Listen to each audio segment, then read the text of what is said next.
बुल्ले शाह कह गए हैं कि गलियां हो जन सुंजियां ते विच मिर्ज़ा यार फिरे। आप सोच रहे होंगे आज हम शायरी क्यों कर रहे हैं अपने व्लॉग में, वो इसलिए हमें शायरी आ गई है कि 27वीं आईनी तरमीम कह रहे हैं कि होने जा रही है, हो जाएगी, करके दिखाएंगे। ये सारे डायलॉग्स तो आपने सुने होंगे, लेकिन आज तो फैसल वाडा ने मौलाना फजल रहमान के घर से बाहर निकलकर जब टॉक की तो उन्होंने कह दिया 27वीं आईनी तरमीम। अरे भाई, मैं तो एक्साइटेड हूँ 28वीं आईनी तरमीम के लिए। तो किसी ने सोचा कि वो गलियां हो जन सुंजियां थे विच मिर्ज़ा यार फिरे, ये तो हो गई 27वीं आईनी तरमीम। तो क्या 28वीं आईनी तरमीम में कहीं कीड़े मकोड़ों को बिल्कुल ही कहीं साइडलाइन तो नहीं लगाया जा रहा? होने क्या जा रहा है, आज फिर हम इसी पर बात करेंगे, क्योंकि माइनस न्यूज़ उन तमाम तर नुकात पर नज़र रखे हुए है जो कि इस आने वाली तरमीम में तो बआसानी ये तरमीम पास हो जाएगी। ये जो बहुत सारे लोग डायलॉग्स मार रहे हैं इस निज़ाम के तहत, वो बैडली एक्सपोज भी हो चुके हैं इन अ सेंस कि जो सियासी जमातें अपने आप को प्रोग्रेसिव कहा करती थी, जो कहा करती थी हम मुज़ाहमत की सियासत करते हैं, तो मुज़ाहमत तो ऐसे अभी ऐसे लगता है अगर हम देखें तो शायद छू कर भी नहीं गुजरी।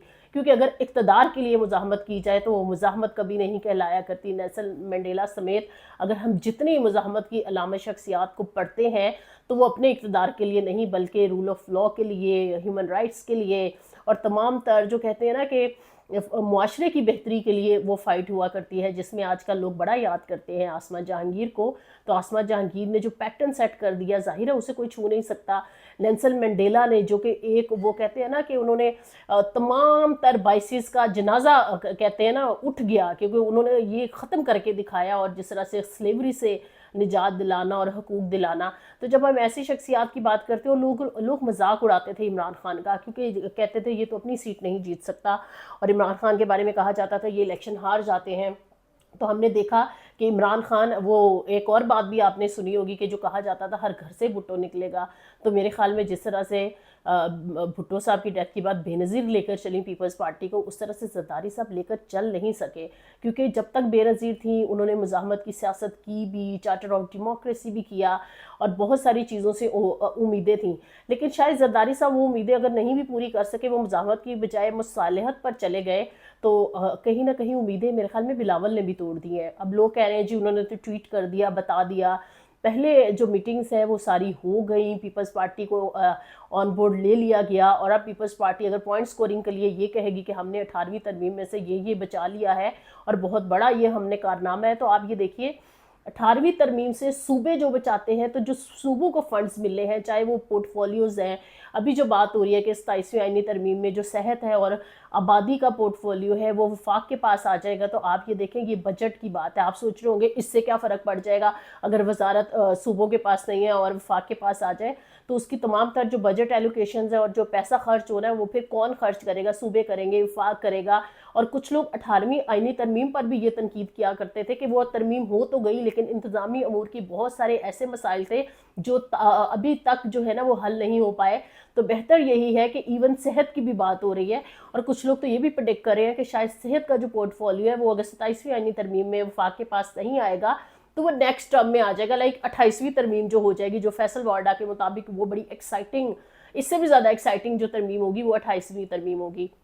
अब आप सोच रहे होंगे कि इस सारे सिनेरियो में अगर हम इस सारे चीज़ को देखें तो हमें ये नज़र आ रहा है कि पाकिस्तान पीपल्स पार्टी पूरी तरह से ऑन बोर्ड है इस तरमीम को मंजूर कराने में। ANP भी, MQM भी, काफ लीग भी, वो जो इत्तेहादियों का पैटर्न हमें 26वीं आईनी तरमीम में नज़र आया था, सेम हमें नज़र आएगा 27वीं आईनी तरमीम में। अब कुछ और भी अहम बातें हैं, एक है आर्टिकल 243 और एक है आर्टिकल 245 कॉन्स्टिट्यूशन का। अब सोच रहे होंगे 245 पे कुछ लोग कह रहे हैं इस पर तो बात नहीं हो रही, हमने तो नहीं सुनी, लेकिन माइनस के ज़राए को मालूम पड़ा है कि 245 पे भी बात होगी, जो कि एमरजेंसी की सूरत में, किसी भी नागुज़ीर हालात की सूरत में जब वफाक जो है या सूबे जो है वो फ़ौज तलब किया करते थे, तो इसमें भी तब्दीली आएगी। ये हमने आपके लिए कुछ प्रिंट आउट्स भी निकाले हैं। आर्टिकल ये 245 है। अगर हम इसके चीदा चीदा चीज़ों को देख लें तो जो आर्म फोर्सेस है ये under the direction of the federal government जो है डिफेंड करेंगी पाकिस्तान में किसी भी किस्म का एक्सटर्नल इग्रेशन जो है या उसका ख़तरा पैदा हो जाएगा, जंग लग जाएगी,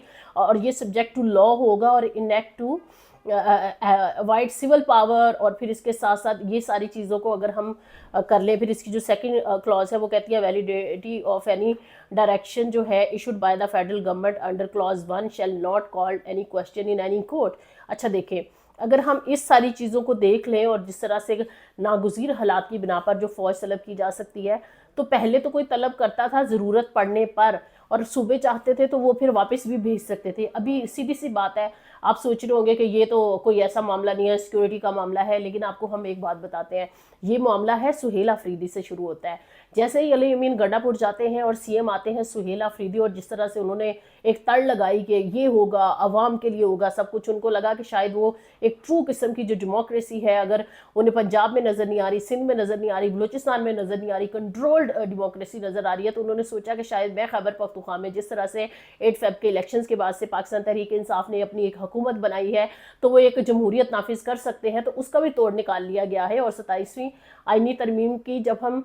4 से 5 माह पहले बात करते थे, जो हमारे सोर्सेज हमें बताते थे, बातचीत होती थी, तो कहा जाता था ओहो कौन सी तरमीम की क्या बात आप कर रहे हैं, ऐसा तो कुछ नहीं है, ऐसा कुछ नहीं होने जा रहा। गवर्नमेंट के बहुत सारे वुज़रा हैं जो ऑन रिकॉर्ड डिनाई करते थे, लेकिन क्या है कि अब 27वीं आईनी तरमीम इतनी उजलत है कि कल जुमे को एक दिन बाद जुमे को पेश कर दी जाएगी, जुमा मुबारक हो जाएगा, और फिर मज़े की बात यह कि अगले जुमे को जुमा मजीद मुबारक होते होते 14 नवंबर को पास भी करा ली जाएगी, जिस तरह से कई सेनेट में पहले पेश की जाएगी, फिर कौमी असम्बली में। आज पार्लिमानी जो लीडर्स हैं दीगर सियासी जमातों के,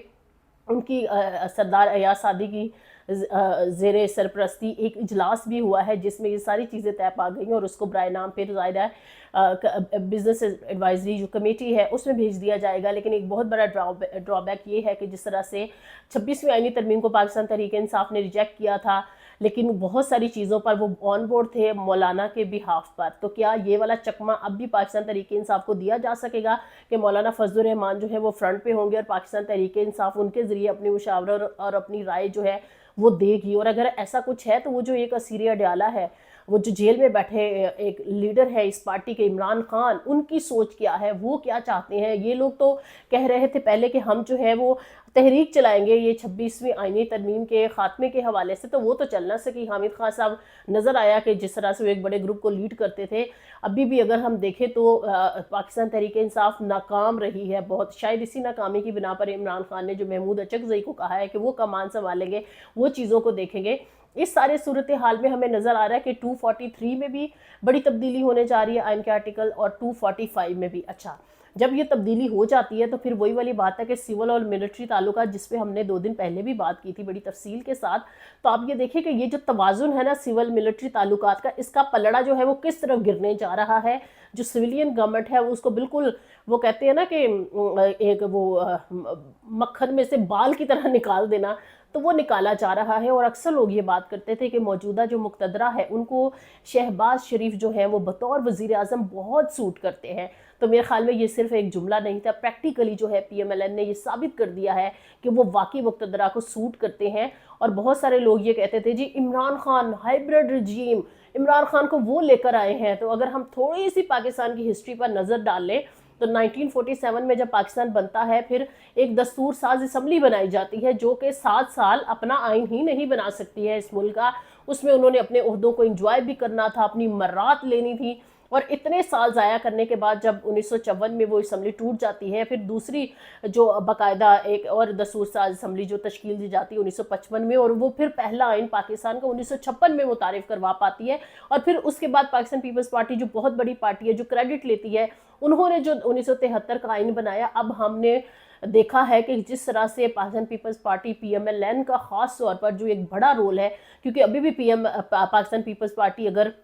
इत्तफाक़ राय में साथ नहीं देती, जो कि एक दीवाने का ख्वाब है, तो वो हमें नज़र नहीं आ रहा। और अवाम के पास वो यही चूरन बिकेगा कि शायद हमने 18वीं तरमीम के बड़े बड़े मार्के जो हैं वो हमने मार लिया, हमने ये भी बचा लिया, हमने वो भी बचा लिया। तो क्या अवाम इससे मुतमईन हो जाएंगे? अब दूसरा बड़ा क्वेश्चन ये है कि एक शख्सियत ऐसी है जो जेल में बैठी है, वो किस कॉज पे बैठी है? वो वहाँ से बैठ के ट्वीट भी कर रहे हैं, वो आर्टिकल भी लिख रहे हैं, वो अहकामात भी दे रहे हैं, वो पार्टी भी चला रहे हैं। पहले था कि हर घर से भुट्टो निकलेगा, शायद भुट्टो तो अपनी पीपल्स पार्टी से भी नहीं निकल पाया, तो लेकिन अब एक मसला हो गया कि किसी भी घर से इमरान खान नहीं जा रहा है। तो इमरान खान कैसे नहीं जा रहा है? इमरान खान की बात जो है वो खुद नहीं करता, जेल में बैठ के हर कोई कर रहा है उसकी बात। उसकी पार्टी जो है आज इलेक्शन करा के देख ले, आप कल इलेक्शन अनाउंस कर दे, कोई रेफरेंडम करा लें, अभी आप डिजिटल मीडिया पे कोई पोल कर ले तो आपको नजर आएगा कि वो कप्तानी चप्पल भी लगा देते हैं। और इतनी यूनिवर्सिटीज़ भी डर गई है, मेरे पास सामने खबर आई कि इस्लामाबाद की एक बहुत बड़ी यूनिवर्सिटी ने कप्तानी चप्पल पहनने पर बैन लगा दिया है, क्योंकि सिंबॉलिकली वो इमरान खान से लोगों ने एसोसिएट की, क्योंकि खान पहनता था तो वो कप्तानी चप्पल के नाम से मशहूर भी हो गया, अच्छा खासा ब्रांड भी बन गया।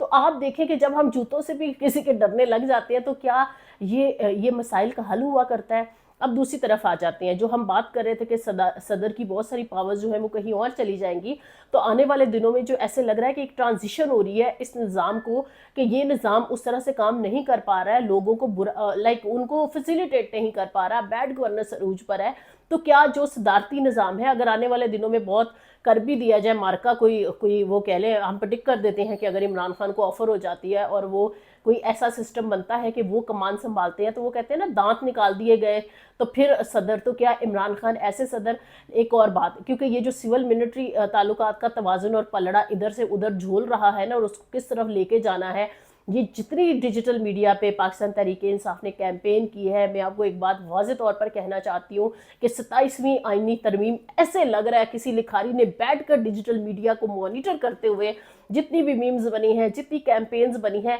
हर वो चीज़ उठाई गई है और इस तरमीम में डाली गई है, जो कि इस मुल्क में लोग क्लेम करते थे कि ये हमारे राइट्स हैं, ये हमारा हक है, तुम्हारा ये सीन है तो तुम ये करो तो हम ये करें। अब आपको समझ आ रही होगी ये जो तकरार है। अगर आपको याद हो 26 हल्के जो हैं उनमें धांधली का बात हुई थी और वो खोलने की बात हुई थी, फिर इलेक्शन एक्ट 2017 आया था, फिर उसके बाद से हमारी बहुत सारा जो ये इलेक्शन की तरमीम और ये सारी चीज़ें सामने आई थी। तो आप देखें कि उसको जिस तरह से नाफिज किया गया, ये मैं इस सेंस में बात कर रही हूँ कि अभी इमरान खान का जो टकराव सिविल मिलिट्री ताल्लुकात को लेकर चल रहा है, तो उसके तनाजुर में जो तरमीम की जा रही है, फ्यूचर में अगर कुछ ऐसा सिनेरियो बन भी जाता है, अभी तो सब लोग यही प्रेडिक्ट कर रहे हैं जी कोई चांस ही नहीं है कि इमरान खान जो है वो जेल से बाहर आ जाए, तो हम फिर भी प्रेडिक्ट कर रहे हैं कि इमरान खान जेल से बाहर आएगा और शायद वो इस मुल्क की कमान भी संभालेगा। एक वक्त ऐसा आने वाला है, तो उस आने वाले वक्त में क्या दांत निकाला हुआ सदर जो है इमरान खान, वो डमी किस्म का सदर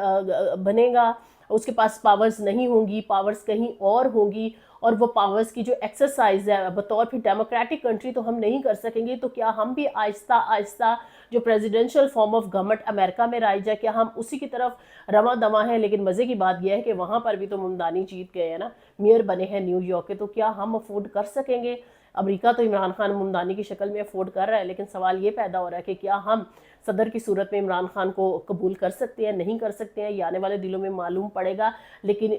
सारी बहस को समेटते हुए हम ये ज़रूर कहेंगे कि जितनी भी ये पॉलिटिकल पार्टीज़ हैं ये 27वीं आईनी तरमीम पर वोट भी करेंगी, वो मंजूर भी हो जाएगी, ये सारे पुरानी तनख्वाह पर काम करेंगे। लेकिन मज़े की बात यह कि अवाम इनको फ़िल्टर करते जाएंगे। भुट्टो तो वो फिर मैं कहूँगी कि पीपल्स पार्टी से नहीं निकला, लेकिन इमरान खान जो है वो नहीं निकल पा रहा है। अब देखते हैं कि क्या ये तरमीम इमरान खान को सिस्टम से निकालने के लिए, सियासत से निकालने के लिए उसका रोल जो है वो किस तरह से मिनिमाइज़ किया जा सकता है। क्या ये जो एफर्ट्स हो रही है ये किस करवट जो है ऊन बैठेगा। हमारी तमाम तर नज़र रहेगी इन तमाम तर अपडेट्स पर। फर्दर अपडेट्स के लिए माइनस न्यूज़ को फॉलो करते रहिए। Thank you so much for your feedback.